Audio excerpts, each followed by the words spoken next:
আমরা দেখেছি পুলিশ ভ্যানে যখন তাকে নিয়ে যাওয়া হচ্ছিল, যখন তিনি একটু পানি পান করার জন্য মুখটা এগিয়ে দিয়েছিলেন, পুলিশ সদস্য তার মুখের কাছ থেকে পানির বোতলটা সরিয়ে নিয়েছিলেন। এই দৃশ্যটি দেখে আমরা খুব মর্মাহত হয়েছি, আমরা খুবই ক্ষতবিক্ষত হয়েছি। তিনি সুন্নি ঘরানার আলেম বলে তিনি নৃশংসভাবে মারা যাবেন আর আমরা চুপ করে বসে থাকবো, তা হতে পারে না। এখানে আমার কিছু সুন্নি ভাইদের একটা বক্তব্য ছিল, দীর্ঘদিন ধরে তারা কওমি ঘরানার আলেমদেরকে বলৎকার বলৎকার বলে বলে তারা উপহাস করেছেন। আমি ওই সমস্ত ভাইদেরকে বলছি, এই সমস্ত বক্তব্য দিয়ে রাম এবং বামদের হাতে আপনারা কখনো হাতিয়ার তুলে দিবেন না। দেখুন, আপনারা যে অভিযোগে ভিন্ন ঘরানার আলেমদেরকে অভিযুক্ত করেছেন, সেই একই অভিযোগে আপনাদের ঘরানার একজন আলেমের উপর এমন নৃশংস হত্যাকাণ্ড ঘটেছে।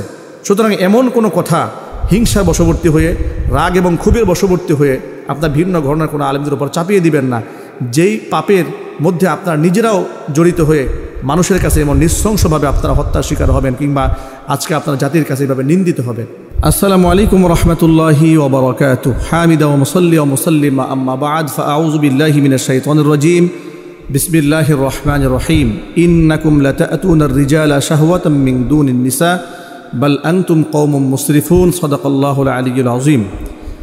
সুপ্রিয় দর্শক শ্রোতা ভাই এবং বন্ধুগণ, ইতোমধ্যে আপনারা সংবাদ পেয়েছেন মাওলানা রঈসউদ্দিন নামক একজন ইমামকে গাজীপুরে নৃশংসভাবে হত্যা করা হয়েছে। তাকে এত বেশি কষ্ট দিয়ে মারা হয়েছে যে ভিডিও ক্লিপসগুলো আমাদের সামনে যখন এসেছে আমরা অত্যন্ত মর্মাহত হয়েছি, আমরা ক্ষতবিক্ষত হয়েছি। আমাদের অন্তরাত্মা কেঁপে উঠেছে। একজন আলেমের সাথে এখনও আচরণ মানুষ কি করে করতে পারে? আমরা এর তীব্র নিন্দা জানাচ্ছি এবং প্রতিবাদ জানাচ্ছি। দেখুন, তার বিরুদ্ধে অভিযোগ তোলা হয়েছে তিনি নাকি বলৎকারের সাথে জড়িত।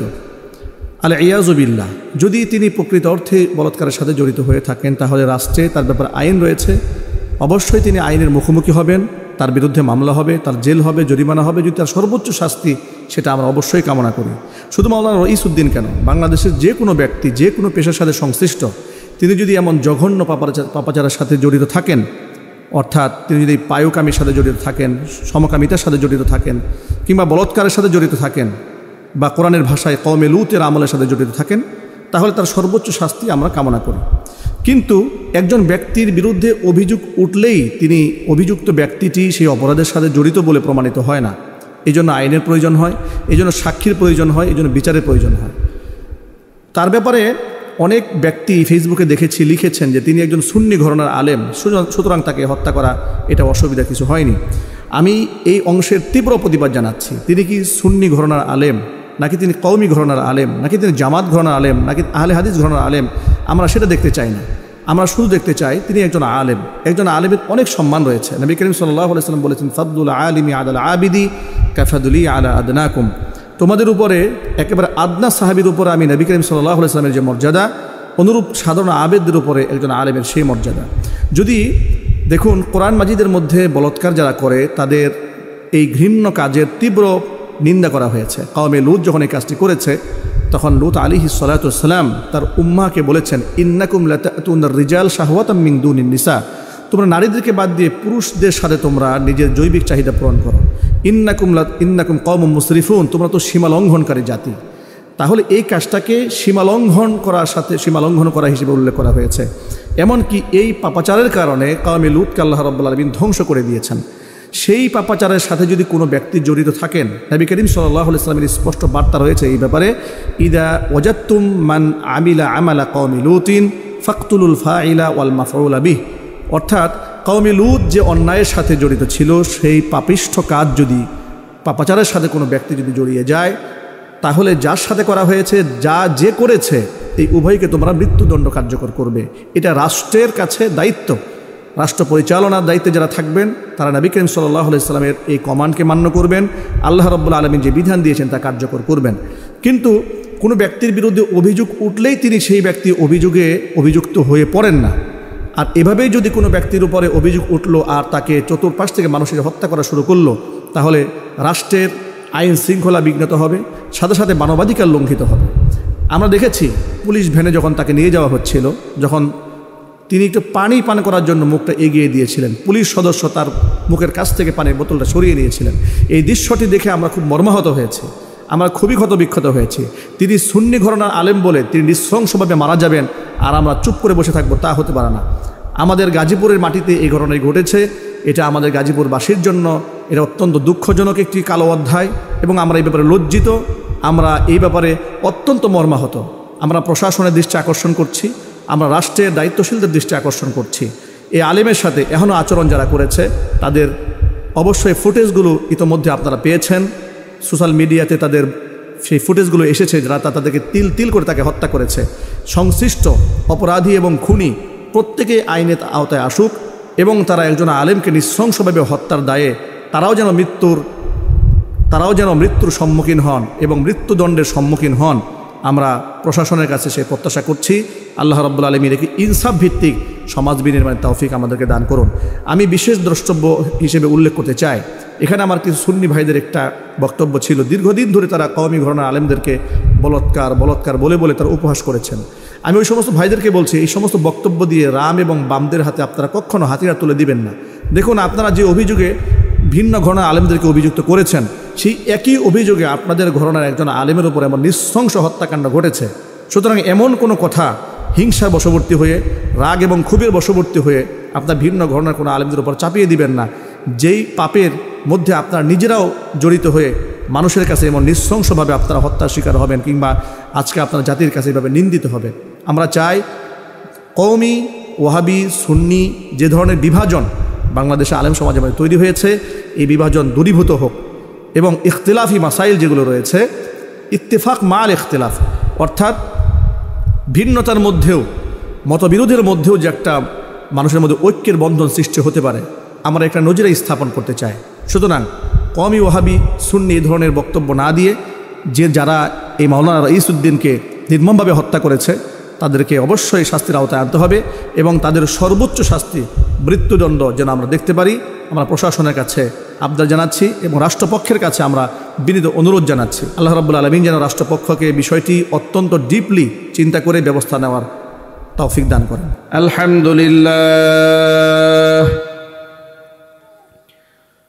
আলহামদুলিল্লাহ নাহমাদুহু ওয়া নাস্তাঈনুহু ওয়া নাস্তাগফিরুহু ونؤمن به ونتوكل عليه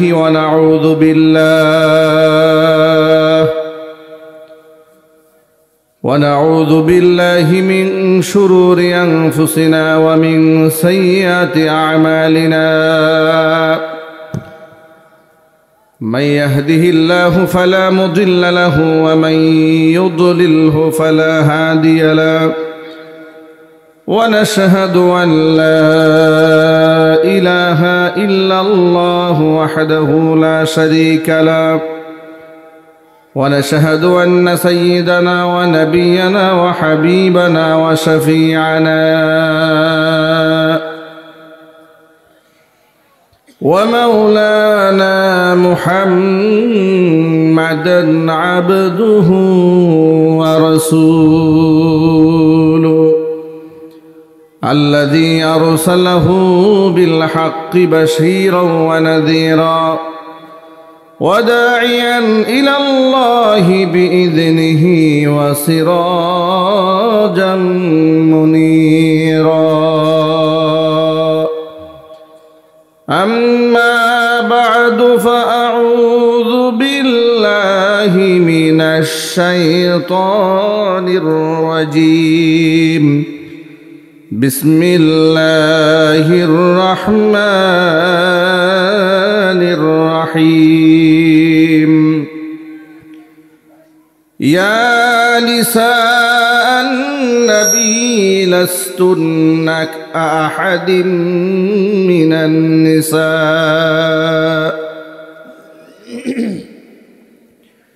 إن اتقيتن فلا تخضعن بالقول فيطمع الذي في قلبه مرض وقلن قولا معروفا وقال تعالى في شأن حبيبه ومحبوبه آمرا ومخبرا إن الله وملائكته يصلون على النبي يا أيها الذين آمنوا صلوا عليه وسلموا تسليما. اللهم صل على محمد وعلى آل محمد كما صليت على إبراهيم وعلى آل إبراهيم إنك حميد مجيد. اللهم بارك على محمد وعلى آل محمد كما باركت على إبراهيم وعلى آل إبراهيم إنك حميد مجيد. মোহাব্বতে প্রাণ খুলে সকলে মিলে কিছুক্ষণ জিকির করুন লা ইলাহা। হালকা রিভাব দিয়ে রাখো, হালকা রিভাব দাও। মিক্সার মেশিন আছে? মিক্সার নিয়ে আসো নাই? হালকা রিভাব দাও।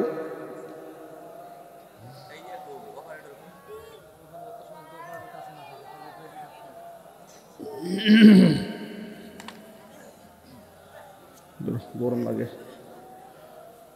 মোহাব্বতে পড়েন লা ইলাহা ইল্লাল্লাহ লা ইলাহা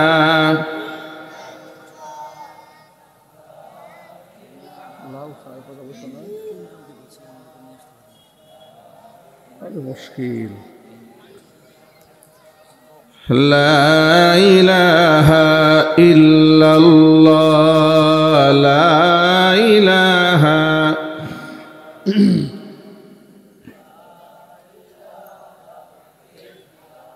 লা ইলাহা ইল্লাল্লাহু মুহাম্মাদুর রাসূলুল্লাহ সাল্লাল্লাহু আলাইহি ওয়াসাল্লাম। ঐতিহ্যবাহী জামালপুর জেলার অন্তর্গত সরিষাবাড়ি উপজেলার শিশুয়া বাঘমারা যুব সমাজের উদ্যোগে আয়োজিত চতুর্থ বার্ষিক তাফসীরুল কোরআন মাহফিলের শেষ অধিবেশনের সম্মানিত সভাপতি জনাব মোহাম্মদ নুরুল ইসলাম ইঞ্জিনিয়ার, অবসরপ্রাপ্ত জেনারেল ম্যানেজার বিসিআইসি ঢাকা, মোহতারাম সভাপতির নেক হায়াত আল্লাহ তাআলা দারাজ করেন।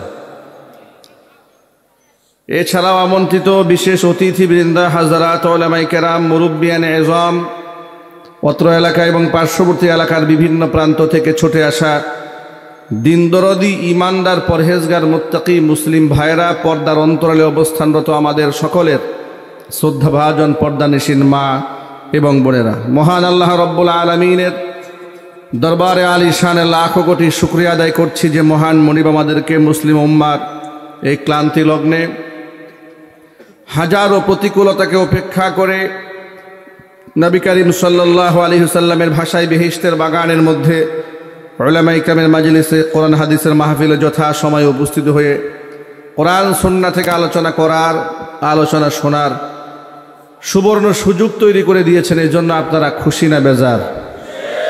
কম না বেশি? হৃদয়ের সবটুকুন মোহাব্বত, ভালোবাসা, শ্রদ্ধা নিবেদন করে আল্লাহ পাকের শেখানো ভাষায় শুকরিয়া আদায় করছি। পুরুষোচিত কণ্ঠে, উচ্চ আওয়াজে, জোরে সোরে সকলে মিলে বলছি আলহামদুলিল্লাহ।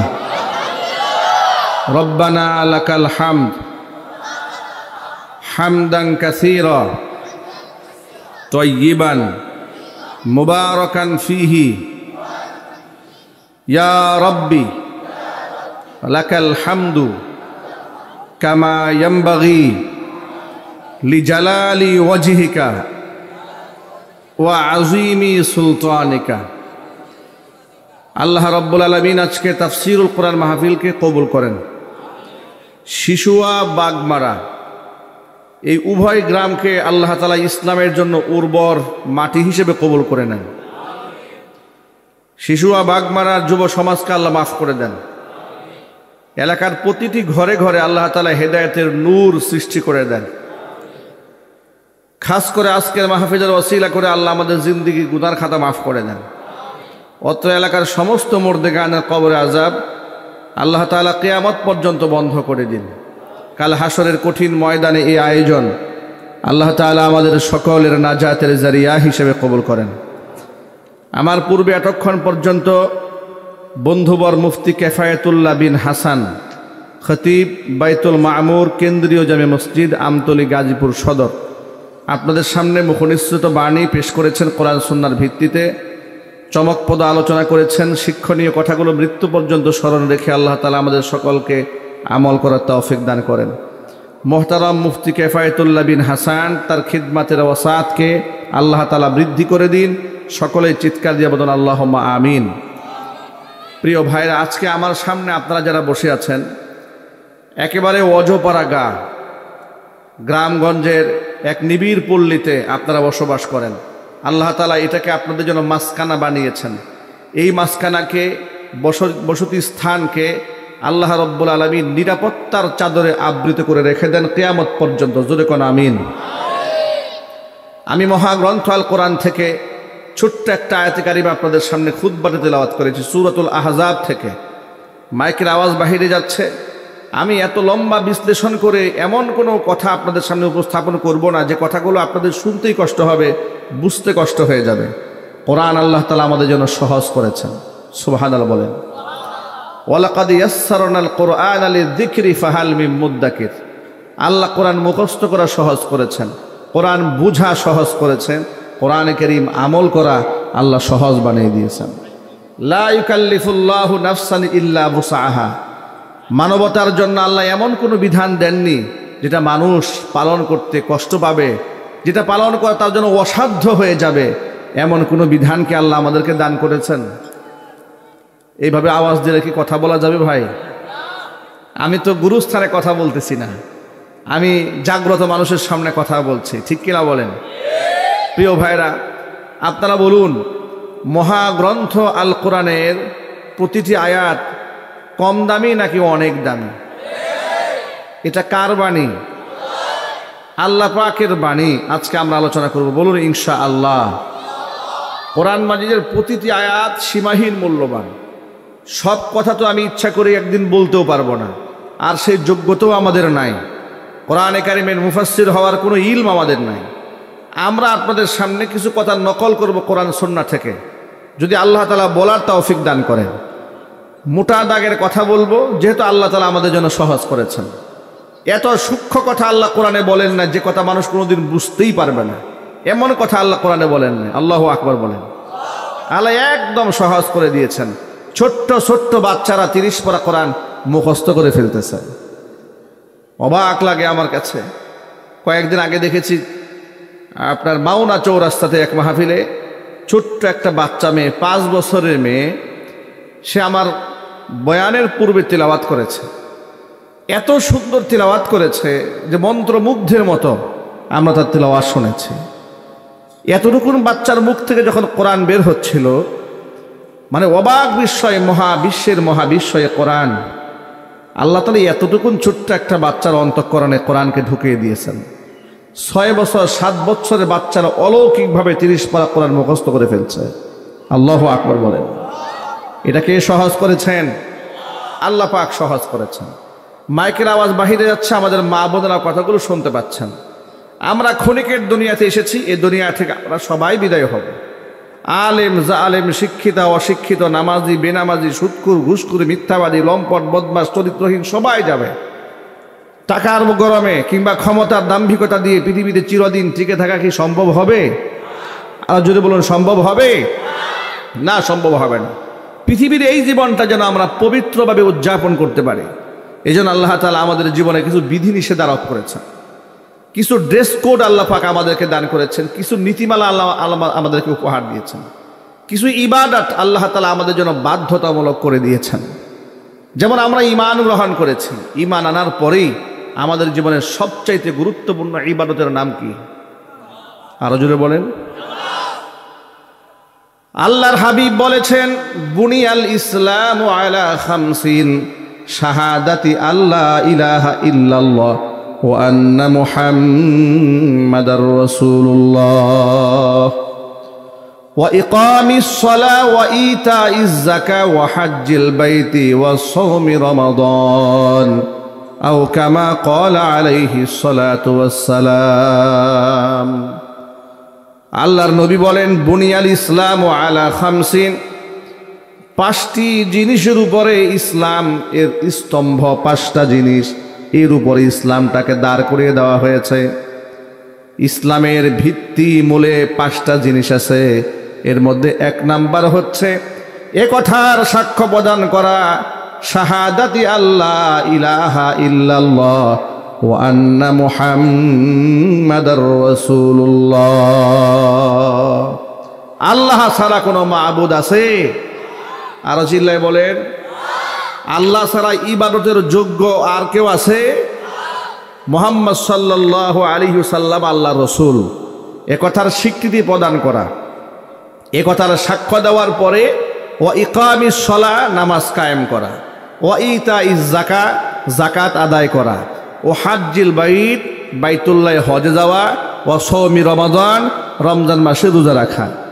এই 5টি জিনিস ইসলামের ভিত্তি। এই যে সামিয়ানা দাঁড়িয়ে আছে খুঁটির উপরে, খুঁটি যদি না থাকতো সামিয়ানা দাঁড়িয়ে থাকতে পারত না। তো আমার দিন ও ইসলাম, আমার ধর্মটা এই 5টা স্তম্ভের উপর দাঁড়িয়ে আছে। যদি আমার মধ্যে নামাজ না থাকে আমার ধর্ম টিকে থাকে না। যদি আমার মধ্যে রোজা না থাকে আমার ধর্ম টিকে থাকে না। হজ ফরজ হওয়ার পরেও যদি আমি হজ না করি আমার ধর্ম টিকে থাকে না। রমজান মাসে সুস্থ থাকার পরেও যদি আকেল বালেগ হওয়ার পরে আমি রোজা না রাখি তাহলে আমার ধর্ম টিকিয়ে থাকে না। এগুলো তো ইসলামের মৌলিকত্ব। ইসলামের এই সমস্ত মৌলিকত্ব আদায়ের পাশাপাশি আল্লাহ তাআলা আমাদের ব্যক্তি জীবন, পারিবারিক জীবন, সামাজিক জীবনে কিছু বিধিনিষেধ আরোপ করেছেন। যেমন আল্লাহ তাআলা এই পৃথিবীতে মানুষ সৃষ্টি করেছেন 2 শ্রেণী, এক হচ্ছে নারী আর এক হচ্ছে পুরুষ। নারী পুরুষের স্রষ্টাকে আর একটু মহব্বতে বলেন। কোরআন মাজিদে আল্লাহ পাক বলেছেন, ইয়া আইয়ুহান নাসুত্তাকু রাব্বাকুমুল্লাযী খলাকাকুম মিন নাফসিন ওয়াহিদা ওয়া খালাকা মিনহা যাওজাহা ওয়া বাসসা মিনহুমা রিজালান কাসীরান ওয়া নিসাআ। ও মানব মণ্ডলী, ভয় করো তোমরা তোমাদের সেই রবকে যিনি তোমাদেরকে সৃষ্টি করেছেন এক ব্যক্তি থেকে, তিনি হচ্ছেন আদম। ওয়া খালাকা মিনহা যাওজাহা, এবং তার থেকে তার জোড়া তার স্ত্রী হাওয়াকে সৃষ্টি করেছেন। ওয়া বাসসা মিনহুমা রিজালান কাসীরান ওয়া নিসাআ। আদম এবং হাওয়া থেকে আল্লাহ রাব্বুল আলামিন অসংখ্য নারী পুরুষ বিশ্ব পরিমণ্ডলে ছড়িয়ে দিয়েছেন। সুতরাং নারীর স্রষ্টা, পুরুষের স্রষ্টা কে? আরো জোরে বলেন। এখন আপনি মনে মনে ভাববেন, হুজুর আপনি তো প্রকৃতি বললেন 2টা, প্রকার বললেন 2টা, এক হচ্ছে স্ত্রীলিঙ্গ আর এক হচ্ছে পুংলিঙ্গ, কিন্তু থার্ড জেন্ডার তো আছে, তৃতীয় লিঙ্গ তো আছে, অর্থাৎ হিজরা তো আছে। তাদের কথা কি কোরআনে সুন্নায় কিছু নাই? অবশ্যই আছে। এটাকে বলা হয় খুনসায়ে মুশকিলা। খুনসায়ে মুশকিলা হচ্ছে সে শারীরিকভাবে কিছু ত্রুটিযুক্ত, কিন্তু তার জন্য আলাদা কোনো লিঙ্গ ধার্য করা হয়নি। কেন? সে 2 জনের যে কোনো একজনের অধিকার পাবে। অর্থাৎ বাহ্যিকভাবে তাকে যদি পুরুষের মতো লাগে তাহলে সামাজিকভাবে সে পুরুষের হুকুম পালন করবে। বাহ্যিক অঙ্গ প্রত্যঙ্গ যদি নারীর মতো হয় তাহলে তিনি নারীদের আহকামাত পালন করবে। খুব সহজ বাংলায় বোঝাবার জন্য বলি, পুরুষরা নামাজ পড়ে ঘরে না মসজিদে গিয়ে? আরো জোরে বলেন। হিজরা যদি বাহ্যিক অবয়ব পুরুষের মতো হয় সে ঘরে নামাজ পড়বে না। কোথায় গিয়ে নামাজ পড়বে? মসজিদে গিয়ে নামাজ পড়বে। আবার বাহ্যিক আকার অবয়ব যদি নারীর মতো হয় নামাজ কোথায় পড়বে? ঘরে পড়বে। পুরুষের মতো যদি বাহ্যিক আকার অবয়ব থাকে তাহলে পুরুষের পোশাক সে পরবে। এমনকি তার মৃত্যুর পরে জানাজার জন্য তাকে পুরুষের মতো কাপড় দিয়ে তাকে মাদফন করা হবে।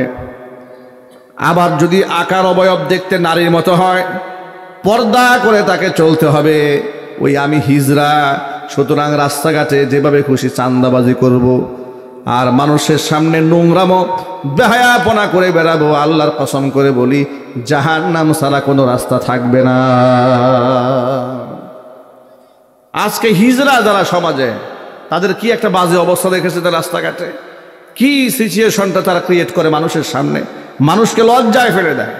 তবে এই ক্ষেত্রে রাষ্ট্রের যারা কর্ণধার, তারা এই ধরনের অবহেলিত শ্রেণী মানুষের জন্য কর্মসংস্থান করা দরকার, তার শিক্ষার সুব্যবস্থা করা দরকার, তার মানবাধিকার প্রতিষ্ঠা করা দরকার। কথা বলেন, ঠিক কিনা বলেন?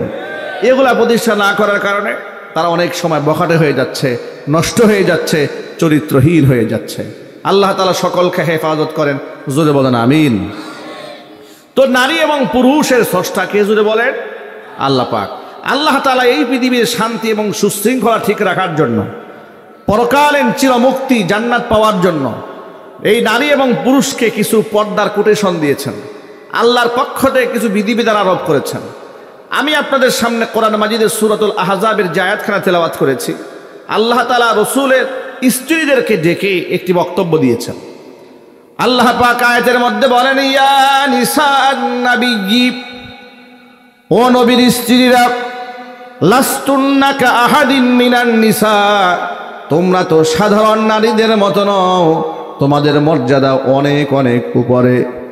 ইনিত্তাকাইতুন্না, যদি তোমরা পরহেজগারিতা অবলম্বন করতে চাও, যদি তোমরা তাকওয়াবান হতে চাও, ফালা তাখদানা বিল কওল। এই ছেলেরা, আওয়াজ করবে না। পরপুরুষের সামনে তো তুমি যেতে পারবেই না। প্রয়োজনে যখন পর্দার আড়াল থেকে পরপুরুষের সাথে কথা বলবে, কথা বলার সময় কণ্ঠের আওয়াজটাকে একেবারে মোলায়েম করে, কোমল করে, মিষ্টি কণ্ঠে পরপুরুষের সাথে কথাও বলতে পারবে না, হারাম। পরপুরুষের সাথে মিষ্টি কণ্ঠে, একেবারে নরম কণ্ঠে, আবেগী কণ্ঠে, আকর্ষণীয় কণ্ঠে কথা বলা হালাল না হারাম?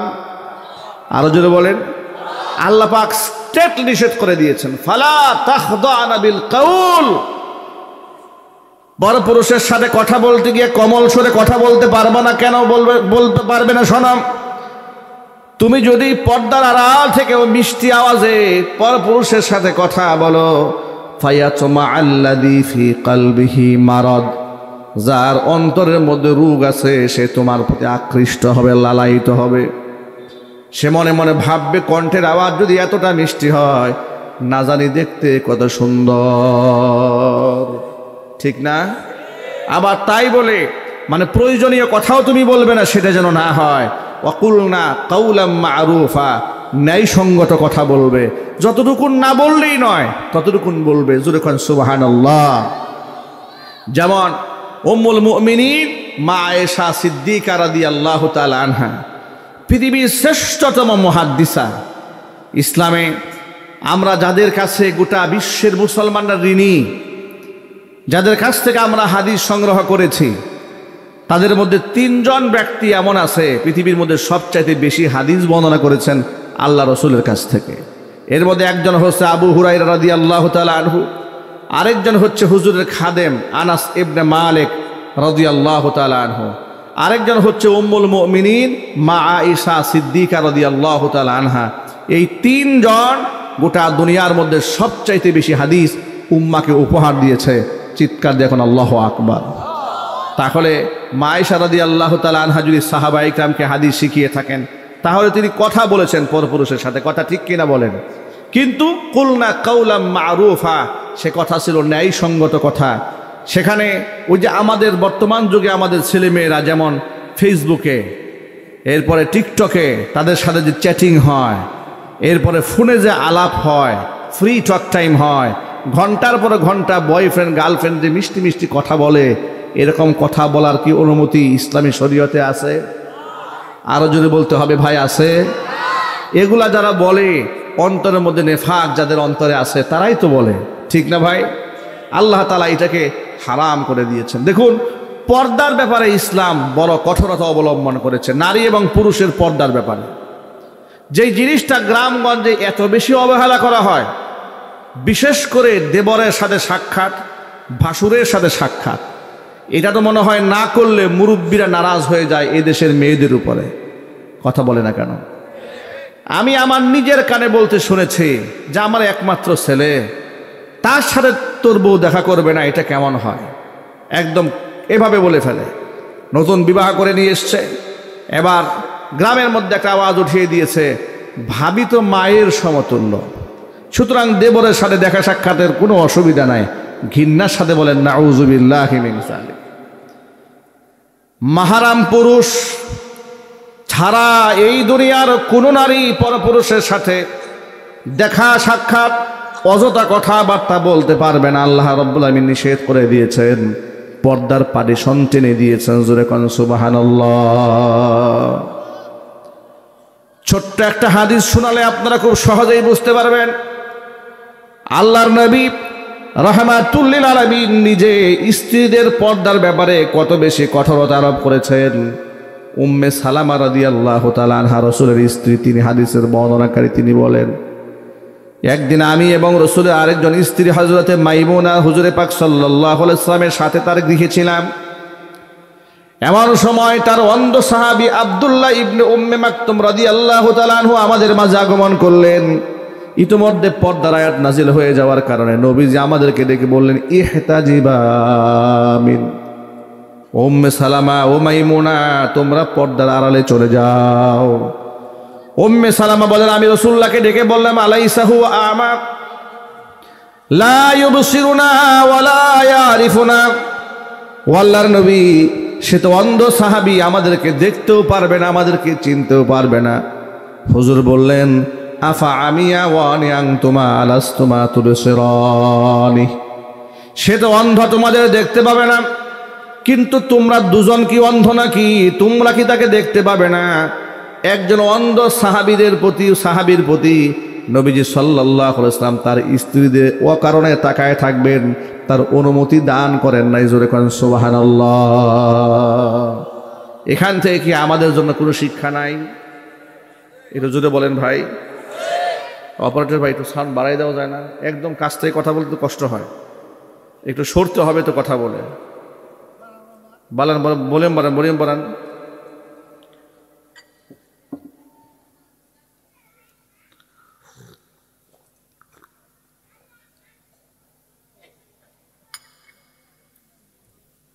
এই হাদিস থেকে আমাদের জন্য কোনো শিক্ষা আছে না ভাই? আচ্ছা, আপনাদেরকে ছোট্ট একটা প্রশ্ন করি। আমাদের দেশে আমরা যখন পর্দার কথা বলি, আমাদের দেশের বুদ্ধিজীবী এবং সুশীলরা কি বলে জানেন? সুশীলরা বলে যে টিচার, শিক্ষকের সামনে ছাত্রীর কিসের পর্দা? টিচার তো বাবার মতো, ছাত্রীরা তো মেয়ের মতো। ব্যাখ্যা শুনতে কত সুন্দর শোনা যায়, যাহারে শব্দের মধ্যে কত মাধুর্যতা, কত ভালোবাসা। শিক্ষক এবং ছাত্রীর মাঝে এখন আপনাদেরকে যদি আমি জিজ্ঞেস করি, আপনারা বাস্তবতাকে উল্লেখ করে বলবেন, একজন শিক্ষকের সাথে একজন বিবাহ উপযুক্ত ছাত্রী, তার পর্দার কি দরকার আছে না নাই? আরো জোরে বলেন। শিক্ষকের মন, শিক্ষক তো মানুষ না ফেরেশতা, তাকে শয়তান ধোঁকা দিতে পারে কিনা? না, সেই শক্তি শয়তানের নাই? আছে। তাকে ধোঁকা দিতে পারে, নারীকেও ধোঁকা দিতে পারে, পুরুষকেও ধোঁকা দিয়ে বোকা বানাতে পারে, ধ্বংস করে দিতে পারে। আপনি যে বললেন, আবার অনেক ক্ষেত্রে দেখা যায় শিক্ষক ছাত্রের যুক্তি না দেখিয়ে পীরের সাথে মুরিদ মহিলারা সরাসরি শুধু সাক্ষাৎই করে না, নাউজুবিল্লাহি মিন যালিক, পীরের হাতে হাত রেখে বায়াত গ্রহণ করে। বাস্তবতা আরো জঘন্য অনেক জায়গাতে দেখেছি। আপনারা এখন সোশ্যাল মিডিয়া, ইউটিউব, ফেসবুক থাকার কারণে সার্চ দিলে খুঁজে পাবেন। এমনও ভণ্ড পীরের দরবার বাংলাদেশে আছে, যেখানে পীর সাহেব তার মুরিদদের সাথে শুধু মুসাফা না মুয়ানাকা করে, বুকের সাথে বুক মিলায়। একটু ঘৃণার সাথে বলবে না নাউজুবিল্লাহ? চিৎকার দিয়ে এখন নাউজুবিল্লাহ। বুকের সাথে বুক মেলাচ্ছে। আপনি যদি জিজ্ঞেস করেন যে ভাই আপনি কাজটা করলেন কি, সে বলবে আমাদের মনের মধ্যে কোনো নোংরামি নাই, আমাদের মন খুব স্বচ্ছ, খুব পরিষ্কার। কথা ঠিক কিনা বলেন? ব্যাখ্যা একটা দাঁড় করায় দেবে। আমি এই ক্ষেত্রে কোরআন মাজিদের ছোট্ট একটা আয়াতে কারিমা কোট করব বাস্তবতা বোঝাবার জন্য। আল্লাহ তাআলা নবী পত্নীগণদেরকে বললেন এবং সাহাবীদেরকে বললেন, ওয়া ইযা সাআলতুমুহুন্না মাতাআন ফাসআলুহুন্না মিন ওয়ারাই হিজাব। হে পুরুষেরা, হে সাহাবীরা, তোমরা যখন তোমাদের রসুলের স্ত্রীদের কাছ থেকে কিছু চাইতে যাবে, তখন তোমরা সামনাসামনি গিয়ে চাবে না। ফাসআলুহুন্না মিন ওয়ারাই হিজাব, পর্দার আড়াল থেকে চেয়ে নেবে। এখানে মৌলিক বক্তব্য হচ্ছে, এই নির্দেশ আল্লাহ পাক যাদেরকে সরাসরি দান করেছেন তারা ছিলেন সাহাবী জামানার সর্বশ্রেষ্ঠ ব্যক্তি, আবু বকর, ওমর, ওসমান, আলী, সুবহানাল্লাহ, প্রমুখ সাহাবায়ে কেরাম। তাদেরকে আল্লাহ পাক সরাসরি হুকুম করলেন, রসুলের স্ত্রীদের সামনে যাওয়া যাবে না, কিছু চাওয়ার প্রয়োজন হলে পর্দার আড়াল থেকে চেয়ে নিতে হবে। আমি যদি আপনাকে এখন প্রশ্ন করি, এই দেশের ভণ্ড পীরদের অন্তর কি আবু বকরের চাইতে বেশি পরিষ্কার, ওমরের চাইতে, ওসমান গনির চেয়ে, হযরত আলীর চেয়ে? তাদের ব্যাপারে আল্লাহ পাক বললেন সরাসরি সামনে যাওয়া যাবে না, পর্দার আড়াল থেকে চেয়ে নিতে হবে। আর সেই জায়গায় কোথাকার কোন বসিরউদ্দিন, কোথাকার কোন সলিমউদ্দিন, কোথাকার কোন পাগলা বাবা, কোথাকার কোন ল্যাংটা বাবা? কথা ঠিক নেবে ঠিক?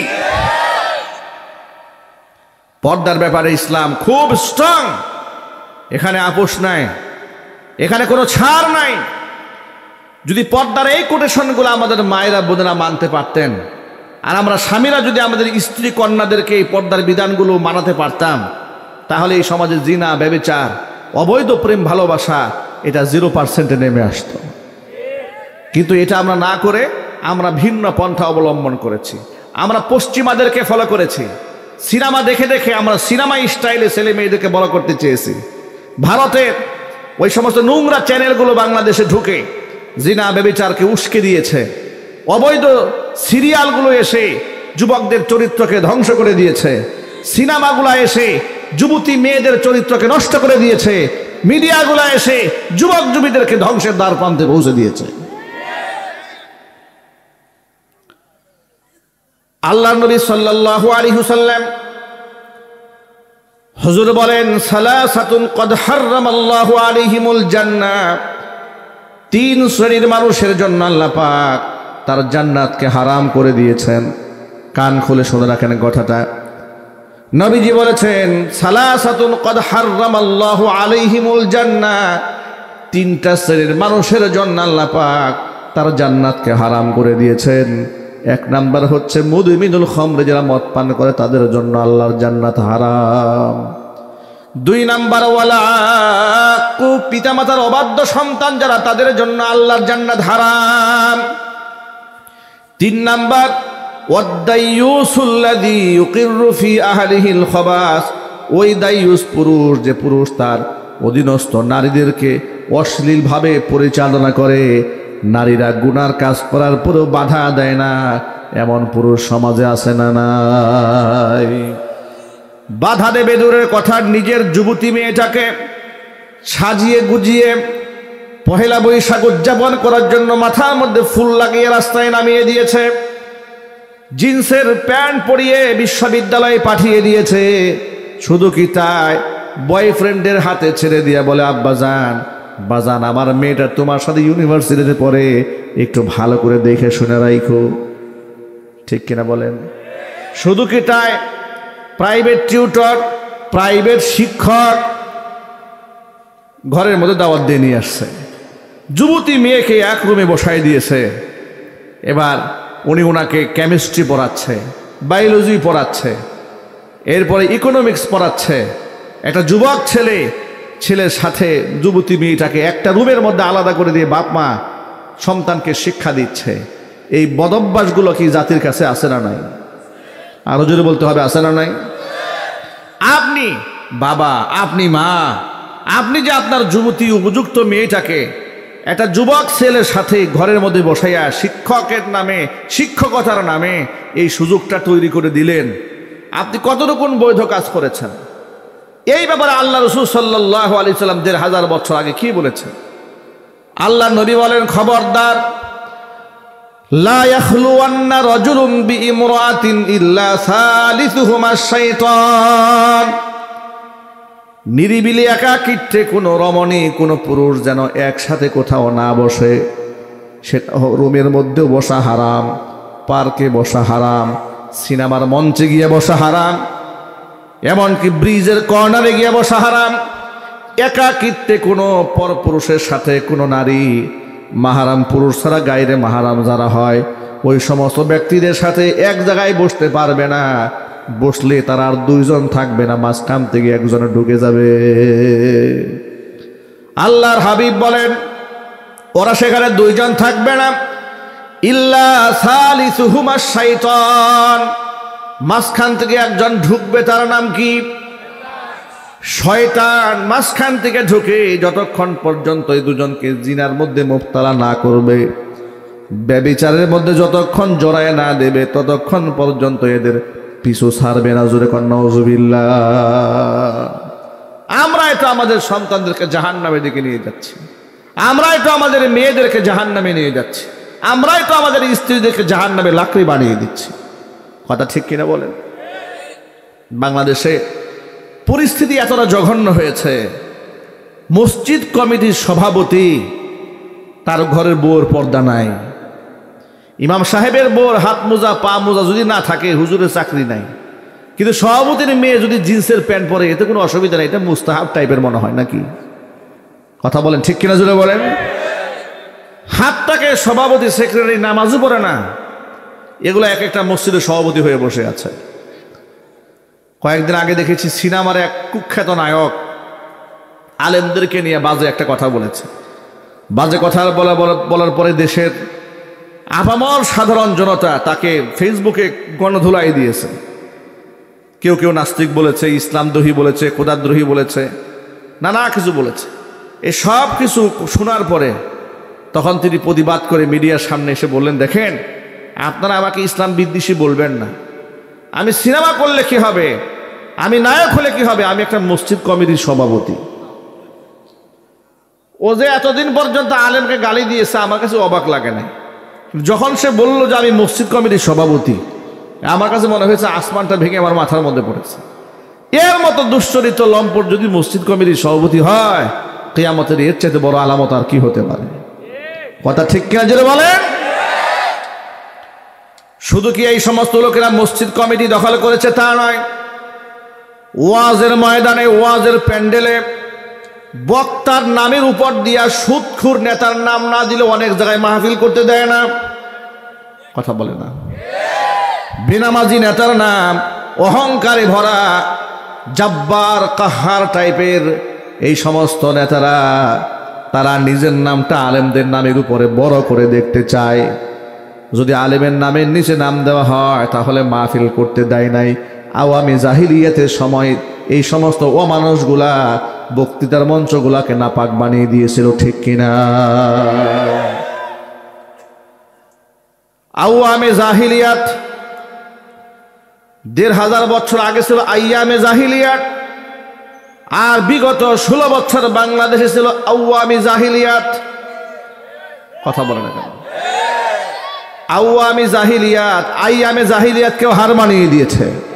কথা ঠিক নেবে ঠিক। মানুষদেরকে একেবারে ৩ ফিট ৪ ফিট রুমের মধ্যে বছরের পর বছর চক্ষু বন্ধ করে হাতের মধ্যে হ্যান্ডকাপ পরিয়ে যারা রাখতে পারে, আল্লাহর কসম করে বলি ১৫০০ বছর আগে আইয়ামে জাহিলিয়াতের জাহেলরাও এতটা নিকৃষ্ট ছিল না। আওয়ামী জাহিলিয়াতের সময় আওয়ামী লীগের নেতা কর্মীরা এবং তার প্রধানমন্ত্রী নিকৃষ্ট স্বৈরাচারী হাসিনা যতটা নিকৃষ্ট ছিল। ক্ষমতায় টিকে থাকার জন্য ইলেকট্রিক চেয়ারে মানুষকে বসিয়েছে, সুইচ অন করেছে, চেয়ার বেধুম ঘুরেছে, মানুষ সেন্সলেস হয়ে গিয়েছে, বমি করে দিয়েছে, পায়খানা করে দিয়েছে, এরকম পাশবিক নির্যাতন করেছে। কি অপরাধ তাদের, কি অপরাধ তাদের?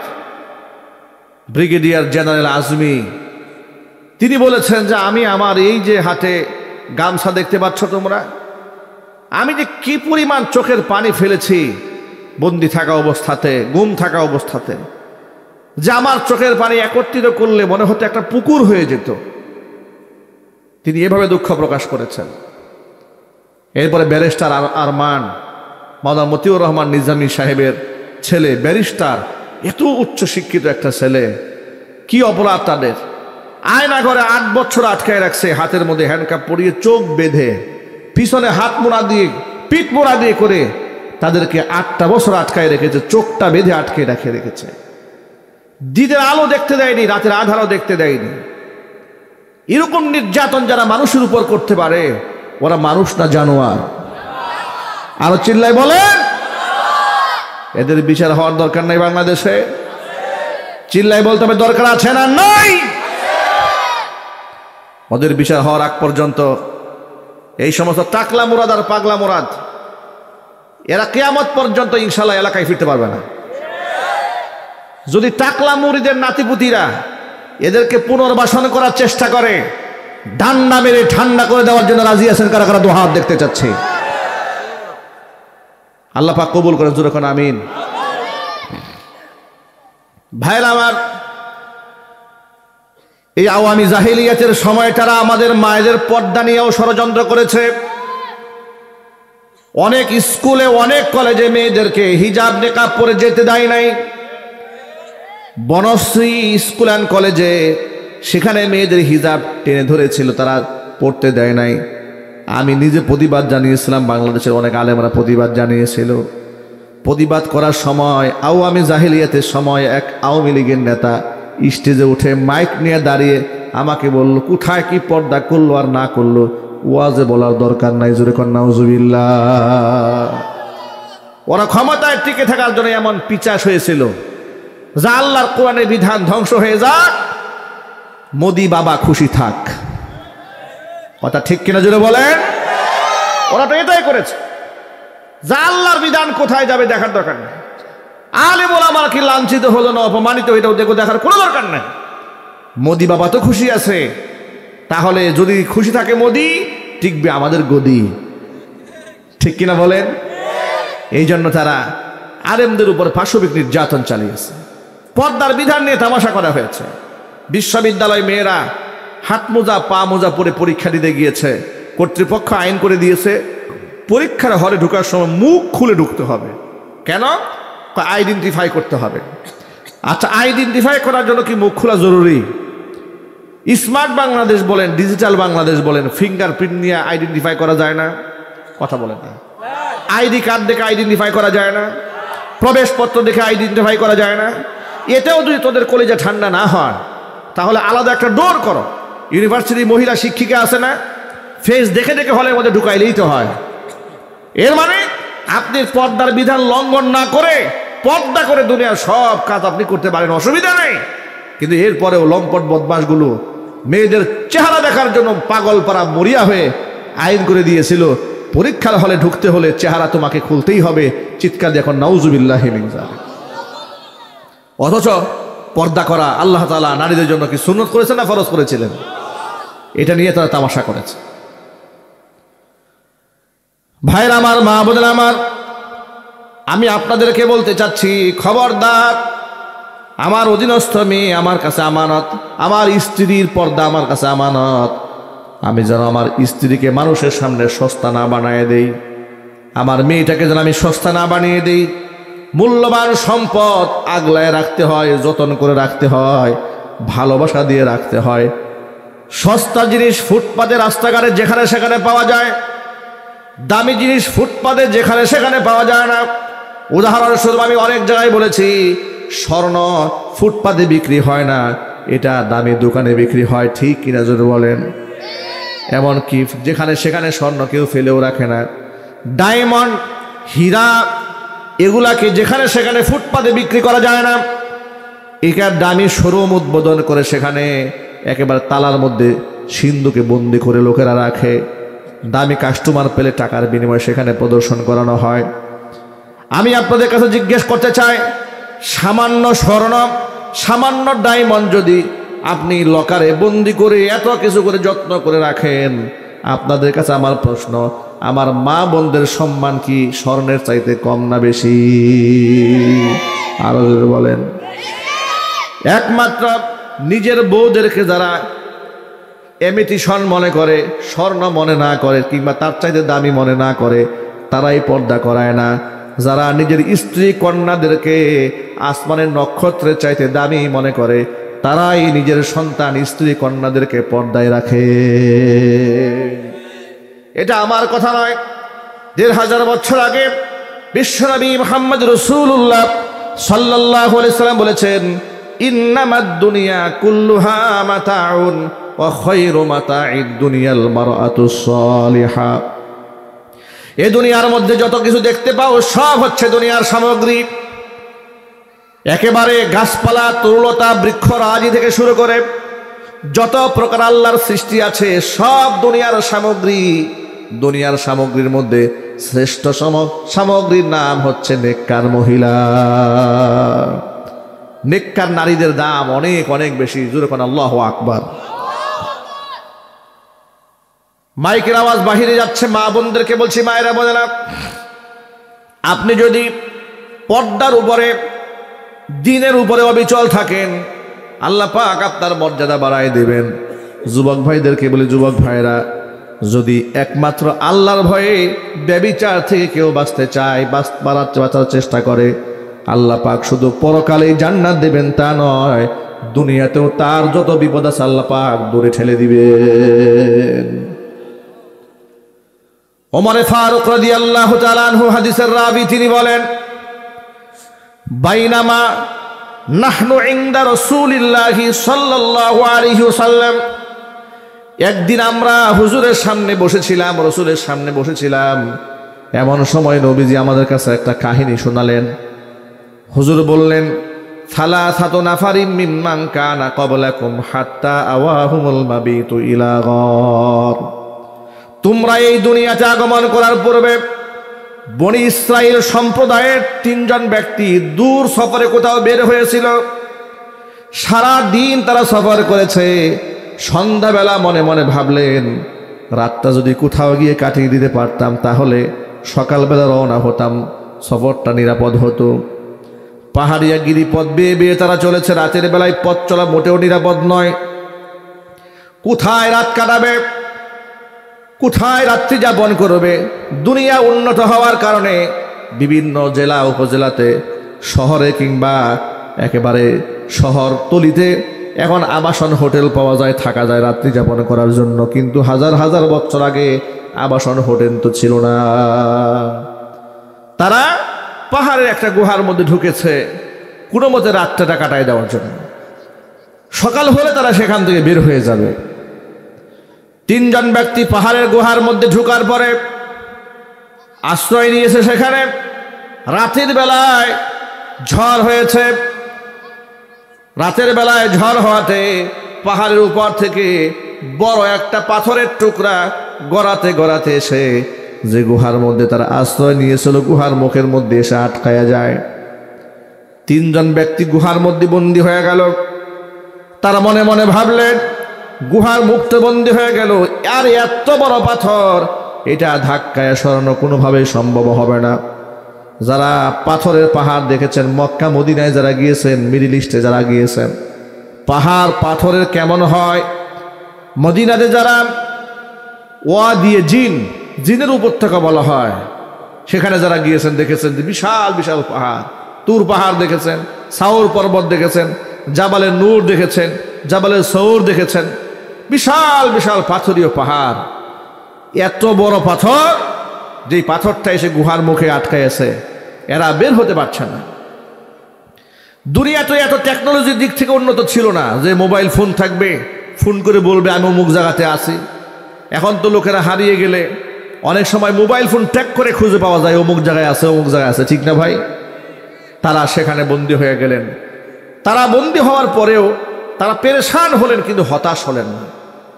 তারা পেরেশান হয়েছেন কিন্তু নিরাশ হন নাই। 3 জন ইমানদার ব্যক্তি ছিল।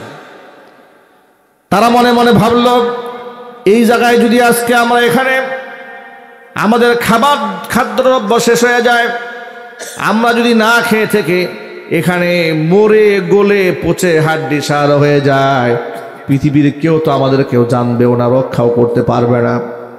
কিন্তু এতটুকু বিশ্বাস আল্লাহর উপর তাদের ছিল।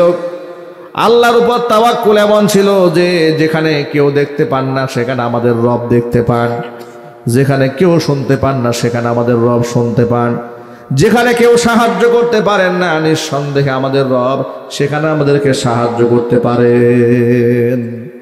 তিনজনে, তিন বন্ধু মিলে পরামর্শ করেছে। পরামর্শটা কি? খুব সুন্দর একটা পরামর্শ। পরামর্শ হলো যে আমরা আমাদের জীবনে যত ভালো কাজ করেছি আল্লাহর জন্য, এই কাজগুলোর মধ্যে সবচাইতে বেশি যে আমলটা একমাত্র আল্লাহর খুশির জন্য করেছি বলে নিজের কাছে মনে হয়, সেই আমলের বিনিময়ে আজকে আমরা আল্লাহর কাছে মাপ চাবো। হয়তো আল্লাহ তাআলা আমাদের সেই আমলের বিনিময়ে আজকের বিপদ থেকে আমাদেরকে উদ্ধার করে দেবেন। চিৎকার দিয়ে এখন আল্লাহু আকবার। এই জন্য আপনাদের সকল ভাইদেরকে বলছি, এই নসিহতটা আমি আমার নিজেকেও করি। কিছু কাজ আল্লাহর জন্য করতে হয়। প্রত্যেকটা মুমিন মুসলমান তো সব কাজই আল্লাহর জন্য করবে। কিছু বিশেষ আমল শুধু আল্লাহর জন্য এভাবে করতে হয় যেখানে আল্লাহর উপস্থিতি ছাড়া আর কারো উপস্থিতি থাকে না। কিছু দান এমন থাকতে হবে যে দান সম্পর্কে পাবলিক জানবে না। কিছু নামাজ আপনার এমন থাকতে হবে যে নামাজের ব্যাপারে আল্লাহ ছাড়া কেউ জানবে না। কিছু দোয়া এমন থাকতে হবে যে এই দোয়াটা আল্লাহ ছাড়া অন্য কেউ জানবে না। এরকম আল্লাহর জন্য, আল্লাহর খুশির জন্য নিজের এমন কিছু ইবাদত রাখতে হবে যাতে করে বিপদ আপদে পড়লে আল্লাহকে খুব জোর গলায় বলা যায়, আল্লাহ আমি এই কাজটা তোমার জন্য করছি, তুমি আমাকে মাফ করে দাও।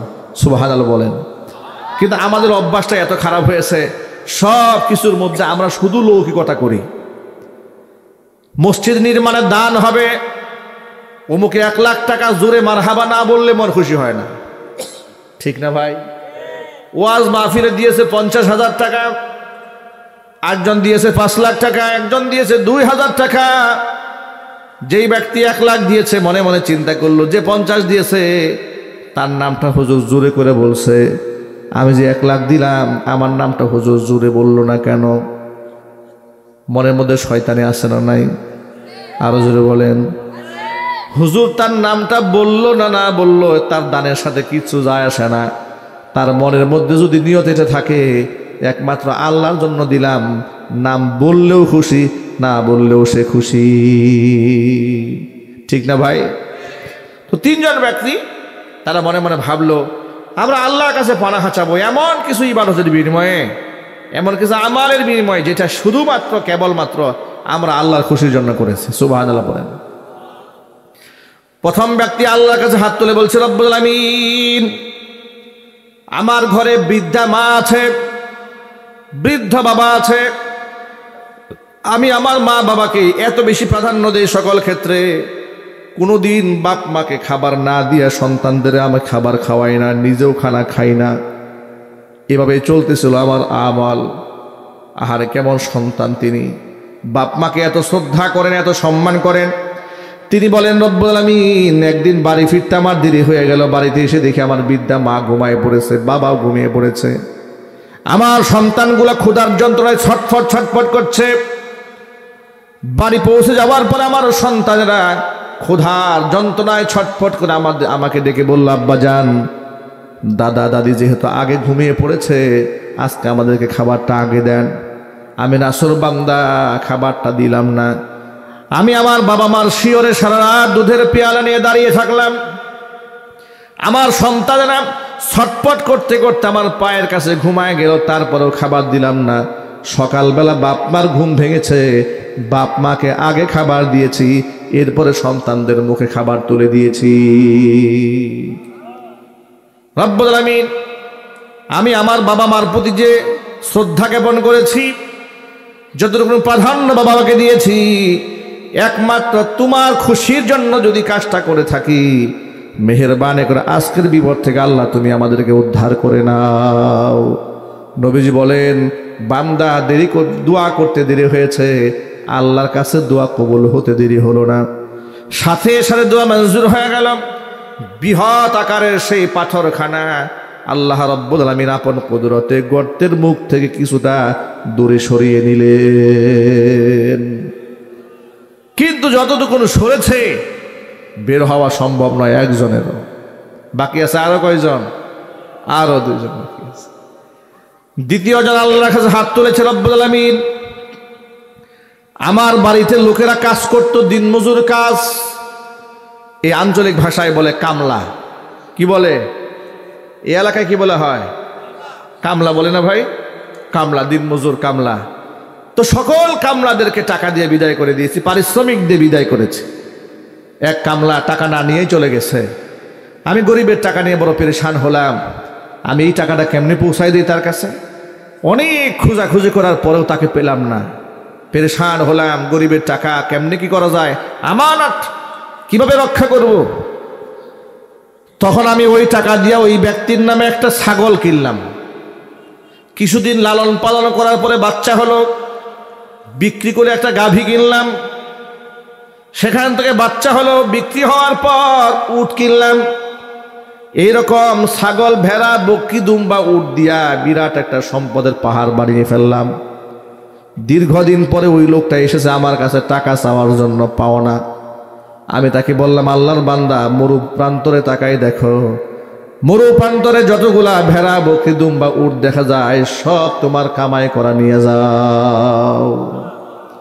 আর ওজোরে কান সুবহানাল্লাহ। লোকটি আমাকে বলছে, আতাস্তাহজিউ বি, আপনি কি আমার সাথে দুষ্টমি করেন, ফাজলামো করেন? আমি পাবো সামান্য কিছু টাকা আপনার কাছে, আর আপনি আমার এতগুলো দিয়ে দিচ্ছেন। তিনি বলেন, হ্যাঁ, আমানতের টাকা, তোমার টাকা দিয়ে তোমার নামে তিল তিল করে এগুলো আমি করেছি। এগুলো একটাও মালিক আমি নই, সবগুলার মালিক তুমি। হে আল্লাহ, এ কথা বলার পরে লোকটি সব সম্পদ নিয়ে চলে গেল। আমি কিচ্ছু নেইনি, আর কিছু সে রেখেও যায় নাই। তোমার খুশির জন্য যদি কাজটি আমি করে থাকি, আল্লাহ এই বিপদ থেকে আল্লাহ আমাদেরকে উদ্ধার করে নাও। হুজুর কোন আল্লাহু আকবার। ইসলাম পূর্ণাঙ্গ জীবন ব্যবস্থা। আমরা অনেক সময় শ্রমিকদেরকে ঠকায়, কাজ করায় পারিশ্রমিক দেই না, ঠিক না ভাই? সুযোগ নাই। আতুল আজির আজরাহু ক্বাবলা আইয়াজিফা আরাকুহু, অবশ্যই শ্রমিকের গায়ের ঘাম শুকিয়ে যাওয়ার আগে তার পারিশ্রমিক ন্যায্য পাওনা চুকাই দিতে হবে। চিৎকার দেখুন আল্লাহু আকবার। মানুষকে আমরা ঠকাবো না, বলেন ইনশাআল্লাহ। কাউকে ঠকাবেন? দুনিয়াতে আপনি হয়তো ঠকাতে পারবেন, শক্তি আছে, সামর্থ্য আছে, অস্ত্র আছে, ক্ষমতা আছে, বল আছে, কিন্তু একদিনের জবাব আপনাকে আল্লাহর আদালতে দিতে হবে। আল্লাহ আমাদেরকে সচেতন হওয়ার তৌফিক দান করেন। আল্লাহ নবী বলেন, বান্দা দোয়া করতে দেরি হয়েছে, আল্লাহ পাক তার দোয়া কবুল করতে দেরি করেন নাই। সাথে সাথে পাথরটাকে কিঞ্চিত পরিমাণ আল্লাহ পাক দূরে সরিয়ে নিলেন। যতটুকু সরেছে, এখন কিছুটা আলো বাতাস ভিতরে ঢুকতে শুরু করেছে, কিন্তু বের হওয়া যাবে না। একজন আলো বাতাস যখন ঢুকতে শুরু করেছে, তাদের মধ্যে একটা আশার সঞ্চার হয়েছে যে না, আল্লাহ আমাদেরকে এখানে না খাওয়ায় মারবেন না, আল্লাহ আমাদেরকে ধ্বংস করবেন না, আল্লাহ আমাদেরকে শেষ করে দিবেন না। এবার তৃতীয় ব্যক্তি আল্লাহর কাছে হাত তুলেছে, রব্বুল আলামিন। এই পয়েন্টটা যুবকরা এবং মা বোনরা খুব গুরুত্ব সহকারে শুনবেন, আপনাদের কষ্ট হচ্ছে না তো? তিনি বললেন, রব্বুল আলামিন, আমার এক সুন্দরী চাচাতো বোন ছিল, আমি তার প্রেমাসক্ত ছিলাম, বহুবার তাকে আমি কুপ্রস্তাব দিয়েছি, কিন্তু আমার বোনটা রাজি হয় নাই।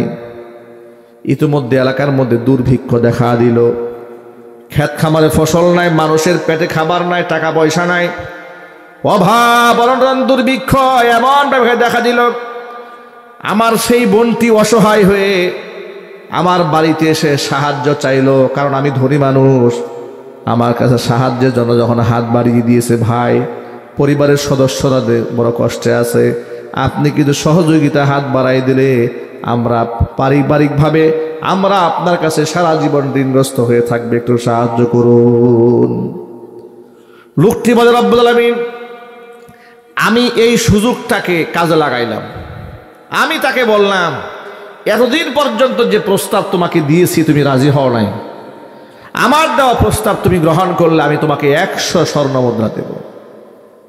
মেয়েটি পরিবারের সদস্যদের কথা চিন্তা করে রাজি হলো আমার কাজে। নাউজুবিল্লাহ বলেন। আমি তাকে 100 স্বর্ণ মুদ্রা দিয়ে দিলাম। নির্ধারিত সময় যখন আমি তার সাথে মিলিত হতে গেলাম, আমি যখন একেবারে তার সান্নিধ্যে কাছে চলে গেলাম, এমন সময় আমার বোনটি আমাকে ডাক দিয়ে বলছে, ভাই, ইত্তাকিল্লাহ, তুমি আল্লাহকে ভয় করো। বিবাহ বহির্ভূত অবৈধ যৌন মিলন আল্লাহ তাআলা হারাম করেছেন। হারামকে তুমি হালাল বানিয়ে নিও না। জাহান্নামের আগুনকে ভয় করো, আল্লাহকে ভয় করো। এ কথা বলা মাত্র রব্বুল আলামিন আমি এমনভাবে লজ্জিত হলাম আর অনুতপ্ত হলাম, একটি টাকাও আমি ফেরত নিলাম না, আমি সেখান থেকে চলে এলাম। পৃথিবীর কেউ দেখে না, একমাত্র তুমি দেখেছো আল্লাহ।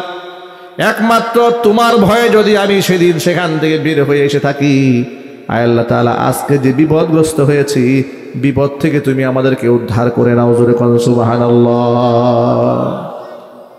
আল্লাহ নবী বলেন, বান্দা দোয়া করতে দেরি হয়েছে, আল্লাহ পাক সে দোয়া কবুল করতে মোটেও দেরি করলেন না।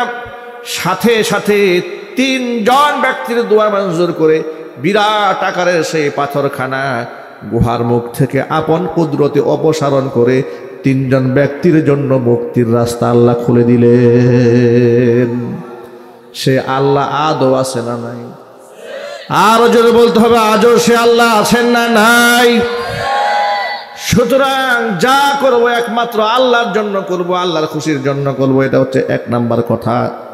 2 নাম্বার বক্তব্য হচ্ছে, বাবা মার প্রাধান্য সবার উপরে থাকতে হবে। 3 ব্যক্তির জন্য আল্লাহ তাআলা জান্নাতকে হারাম করেছেন।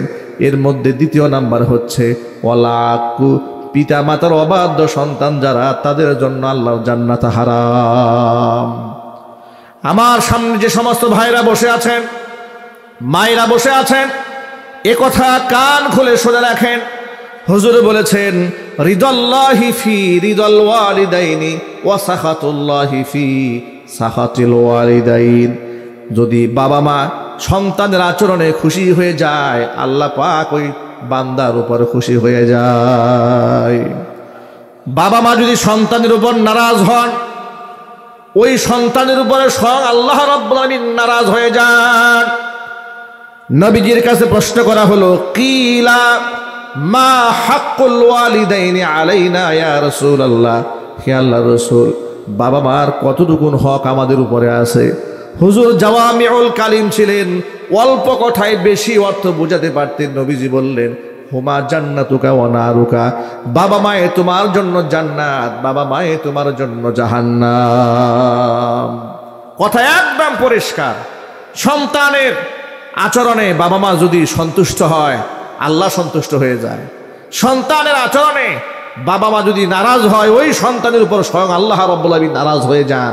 প্রিয় ভাইরা, আল্লাহ আমাদের উপর নাখোশ হয়ে যাক, নারাজ হয়ে যাক, অসন্তুষ্ট হোক, এটা কি আমরা চাই? আরো জোরে বলেন, এটা কি আমরা চাই? তাহলে বাবা মার সাথে সদাচরণ করতে হবে। রূঢ় আচরণ করা যাবে না, অভদ্র ভাষায় কথা বলা যাবে না, বাজি বিহাব করা যাবে না, বাবা মাকে সংসারে বোঝা মনে করা যাবে না, বাবা মার পেছনে টাকা ঢেলে অতিষ্ঠ হওয়া যাবে না। এ কথা চিন্তা করবেন না, যদি বাপ মা না থাকতো তাহলে অনেক টাকা সেভ হয়ে যেত, নাউজুবিল্লাহি মিন যালিক, বলেও চিন্তা করবেন না। বরং সন্তান যদি রিজকের মধ্যে বারাকা চায়, সেজন্য বাপ মার পেছনে বেশি বেশি টাকা খরচ করে। যে সন্তান বাপ মার পেছনে টাকা বেশি ঢালে, ওর টাকার মধ্যে বরকত বাড়াই দিবেন কে? চিল্লে বলেন।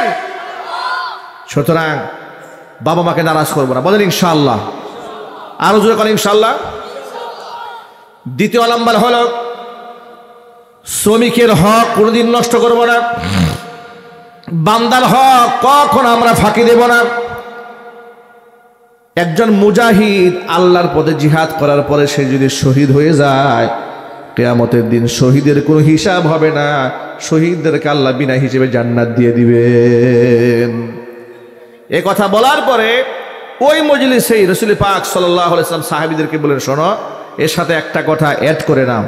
এই মাত্র জিবরাইল এসে আমাকে বলে গেলেন, তবে হ্যাঁ, শহীদ যদি বান্দার হক নষ্ট করে গিয়ে থাকে, তাহলে কিয়ামতে শহীদকেও আল্লাহর আদালতে আসামি হয়ে যেতে হবে। সুতরাং মানুষের হকের ব্যাপারে কোনো প্রকার অবহেলা করা যাবে না, বলেন ইনশাআল্লাহ। 3 নাম্বার, যুবক ভাইরা, যুবতী বোনেরা, তাকওয়ার উপরে প্রতিষ্ঠিত থাকুন, খুলুকে হাসান, চরিত্র ঠিক রাখেন। রাসূল পাক সাল্লাল্লাহু আলাইহি ওয়াসাল্লাম বলেছেন, মিজানের পাল্লায় যখন আমল নামা ওজন দেওয়া হবে, পৃথিবীর মধ্যে যত আমল আমরা করেছি, যেমন নামাজ, রোজা, হজ, যাকাত, দান, সাদাকা, ওয়াজ মাহফিল, তাফসীর মাহফিল, সবগুলা আমলকে আল্লাহ পাক একটা করে সূরত বানায়া আমল নামার মধ্যে উঠায় দিবেন। কিন্তু সমস্ত আমলের মধ্যে সবচাইতে ভারী আমল হয়ে যাবে খুলুকে হাসান, উত্তম চরিত্র থাকবে যার, আমল নামা ভারী হয়ে যাবে তার। জোরে করেন সুবহানাল্লাহ। এই জন্য চরিত্রকে ঠিক রাখতে হবে। আর এই ক্ষেত্রে আমি গার্জিয়ানদেরকে বলছি, চরিত্র ঠিক রাখতে হলে আমাদের সন্তানদেরকে উপযুক্ত সময় বিবাহ দিতে হবে। ঠিক কিনা বলেন? যথা সময় বিবাহ দিতে হবে। সন্তান ক্যারিয়ার করবে, নিজের পায়ে দাঁড়াবে, বহু টাকা ইনকাম করবে, বিদেশ থেকে বুড়া হয়ে বাড়ি ফিরে আসবে, এরপরে বিবাহ করাবো, এই ধরনের ধান্দা বন্ধ করে দেন। ছেলে বিসিএস ক্যাডার হবে, মেয়ে ডাক্তার হবে, ইঞ্জিনিয়ার হবে, প্রফেসর হবে, এরপরে বিবাহ হবে, এগুলা করবেন না। উপযুক্ত ছেলে পেয়েছেন, মেয়ে বিবাহ দিয়ে দেন। উপযুক্ত মেয়ে পেয়েছেন, ছেলেকে বিবাহ করিয়ে ফেলুন। নবী করিম সাল্লাল্লাহু আলাইহি সাল্লাম বলেছেন, হযরত আলীকে ডেকে হুজুর বলেছেন, ইয়া আলী সালাসাতুন লা তুআখিরহা, তিনটা কাজে কখনো বিলম্ব করবে না। সালাসুন লা তুআখিরহা, তিনটি কাজে কখনো বিলম্ব করবে না। এক নাম্বার হচ্ছে as-সালাতু ইযা আনাত, নামাজের ওয়াক্ত যখন হয়ে যায় নামাজকে বিলম্ব করবে না। কাজের অজুহাত দেখাইয়া নামাজকে পিছায় রাখবে না। কাজের অজুহাত দেখায় কিন্তু আমরা নামাজকে পিছায় রাখি। ঠিক কিনা বলেন? লোকেরা মনে মনে ভাবে জোহর মাত্র 12টায় শুরু হয়েছে, 4টায় গিয়ে শেষ হবে। 1, 2, 3, 4, এখনো 4 ঘন্টা বাকি, সুতরাং একটু পরে পড়ি। ওই চিন্তা করবেন না। চিন্তা করতে গেলে ওয়াক্ত শেষ করে শয়তান নামাজ কাজা করে দিবে। as-salatu idha anat, নামাজের ওয়াক্ত হয়েছে, বিলম্ব করা যাবে না। 1 নাম্বার। 2 নাম্বার, ওয়াল জানাজাতু ইযা হাদারাত, জানাজার নামাজ যখন হাজির হয়েছে, রাজনৈতিক ভাষণ দিয়া টাইম লস করা যাবে না। আমাদের সমাজের মধ্যে কিন্তু এই কুসংস্কারটা আছে। মানুষ মারা গেলে দেখবেন সামনে লাশ নিয়ে একের পর এক নেতারা ভাষণ দেওয়া শুরু করে, যদিও সরিষা বাড়িতে এই সিস্টেমটা নাই। এদিকেও আছে এগুলা, মানে শয়তান সব জায়গায় গেছে না। কিছু কিছু জায়গায় এমন অবস্থা হয় যে পাবলিকটা আসছে একটু জানাজা পড়তে, পারে না নামাজ লেখা, দৌড় দেয়। ঠিক কিনা বলেন? দাঁড় করে রেখে দিয়েছে, একের পর এক নসিহত করা শুরু করে। আবার কিছু কিছু নেতারা ওয়াজও করে। আশ্চর্য কারবার। আরে বাবা, সবার কাছ থেকে লোকেরা কি ওয়াজ শোনা পছন্দ করে? সবার কাছ থেকে লোকেরা ওয়াজ শুনতে চায় না। এটা জোর করে ওয়াজ শোনাবে। যাই হোক, হুজুর বলেছে ওয়াল জানাজাতু ইযা হাদারাত, জানাজা হাজির হয়েছে, বিলম্ব করবে না। 3 নাম্বার, ওয়াল আইয়িমু ইযা ওয়াজাদতা লাহা কুফুয়ান, যখন তোমরা অবিবাহিত মেয়ের জন্য উপযুক্ত পাত্র পেয়ে গেছো, এই মেয়েকে বিবাহ দিতে বিলম্ব করো না। অহংকার দেখায়ও না, দেমাগ দেখায়ও না। না না না না, আমি চৌধুরী বংশের, আমার মেয়ে আরো উঁচু জায়গায় যাবে, এইরকম ধান্দাবাজি করো না। নবী করিম সাল্লাল্লাহু আলাইহি ওয়াসাল্লাম বলেছেন, তোমার মেয়ের বিবাহের পয়গাম যদি এমন ছেলের পক্ষ থেকে আসে যার ধার্মিকতায় তুমি সন্তুষ্ট, তাহলে ওই পয়গামকে না বলো না। সুবহানাল্লাহ বলেন। কথা কি মনে থাকবে ভাই? ইনশাল্লাহ। রাসূল বললেন, তোমার মেয়ের বিবাহের পয়গাম যদি এমন ছেলের পক্ষ থেকে আসে যার দিনদারিতায় তুমি সন্তুষ্ট, তাহলে এটাকে তুমি না বলো না।